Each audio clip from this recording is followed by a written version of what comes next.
In this tutorial, I'll show you how to create a GitHub secret. This is useful for securely storing sensitive information like API keys, passwords, and access tokens without exposing them in your code.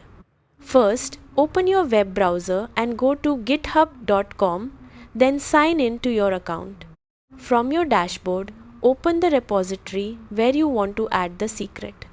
Once you are inside the repository, click Settings from the top menu. From the left sidebar, click Secrets and Variables, then select Actions. Next, click New Repository Secret. In the secret name field, enter a descriptive name for your secret. For example, you could use API key. Then, enter the actual secret value in the secret field. Once you've entered both the name and value, click Add Secret.